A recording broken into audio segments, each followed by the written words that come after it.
आप देख रहे हैं एएलपी न्यूज और मैं हूं आपके साथ स्नेहा तिवारी। उत्तर प्रदेश और हरियाणा में खाप चौधरियों और पंचायतों के तालिबानी फरमान के बाद उत्तर प्रदेश के मुजफ्फरनगर में पंचायतों का नया तालिबानी फरमान जारी किया गया है, जिसमें युवकों के हाफ पैंट और युवतियों के जीन्स और स्कर्ट पहनने पर पूरी तरीके से प्रतिबंध लगा दिया है। इसके साथ ही समाज के ठेकेदारों ने यह ऐलान किया है कि जो भी ये फरमान नहीं मानेगा उनका सामाजिक बहिष्कार कर दिया जाएगा।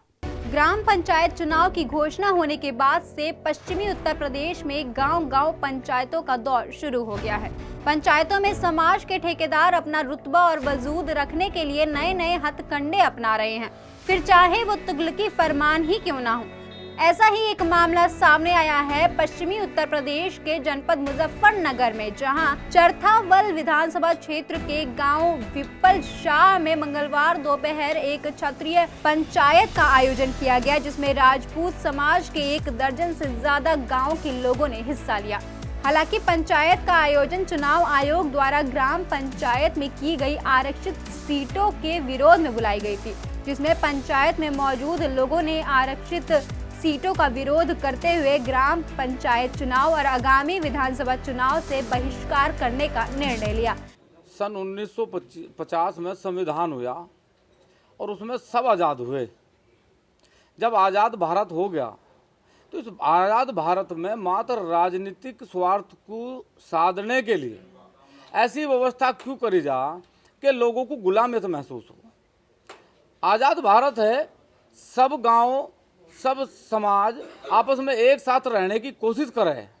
हमारा सवाल ये जो सरकार गांव में आरक्षण लागू करे कि भाई ये एससी वर्ग में चला गया, ये ओबीसी वर्ग में चला गया, ये सामान्य वर्ग में चला गया, मतलब एक बड़े तबके को चुनाव को लड़ने से रोकने का षड्यंत्र सरकार मात्र वोट लेने के लिए करे, तो सरकार ये समझे कि कोई नहीं चाहता कि गाँव में प्यार न रहे, इसलिए हम चाह रहे कि सभी गाँव सामान्य में हो और सभी को लड़ने का अधिकार दिया जा, चाहे वहाँ एससी वर्ग का व्यक्ति लड़े, चाहे ओबीसी वर्ग का लड़े, चाहे सामान्य वर्ग का लड़े। इसलिए सरकार की नीति और नियत में खोट है। लेकिन कुछ देर बाद ही पंचायत में सामाजिक कुरीतियों को लेकर बहस होने लगी। पंचायत की अध्यक्षता कर रहे ठाकुर पूरन सिंह ने पंचायत में खड़े होकर तुगलकी फरमान का ऐलान करते हुए कहा कि जिस देश और समाज की संस्कृति नष्ट होगी वो देश और वो समाज अपने आप समाप्त हो जाता है। उसे समाप्त करने के लिए किसी तोप या बंदूक की जरूरत नहीं पड़ती। इसलिए आज इस पंचायत में सभी जिम्मेदार लोग बैठे हैं, वो सभी इस चीज पर पाबंदी लगाएं कि इस बार चुनाव में शराब जैसी कोई भी चीज लागू नहीं की जाएगी।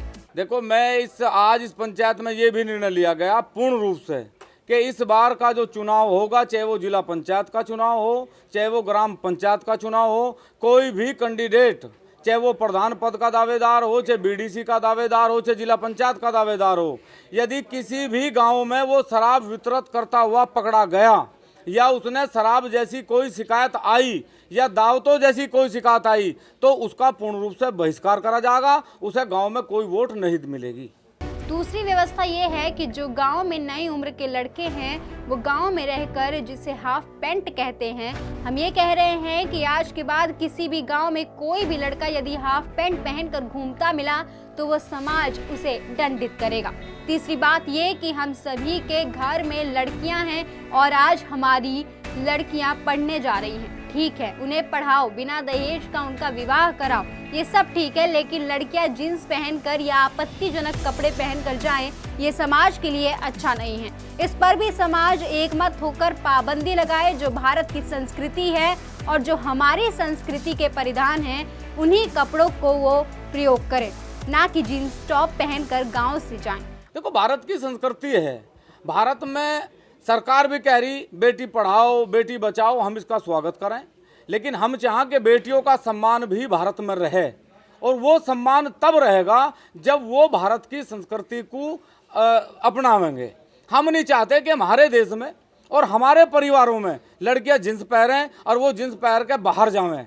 हमारा ये कहना कि वो भारत का जो परिधान है उसे धारण करें, और जो लड़के गांव में हाफ नेकर पहन के फिरें या तहमंद पहन के फिरेंगे, अब उनका सामाजिक रूप से बहिष्कार भी करा जाएगा, और यदि वो नहीं मानेंगे तो उन्हें दंडित भी करने का काम समाज करेगा।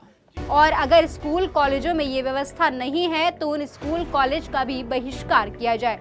जिन स्कूलों में पैंट स्कर्ट यूनिफॉर्म पहनने की परंपरा है और सरकार सभी गांव में आरक्षण की व्यवस्था को समाप्त करे, सभी गांव को सामान्य में करे, जिससे प्रत्येक गांव में सामान्य ओबीसी और एससी वर्ग को चुनाव लड़ने का हक मिले। देखो, वैसे तो किसी स्कूल में मैं नहीं मानता कि सब में ड्रेस हैं, ड्रेस कोड है। ये एक व्यवस्था बनाई गई थी कि स्कूलों में जाके, कॉलेजों में जाके एक व्यवस्था को संपूर्णता प्राप्त हो।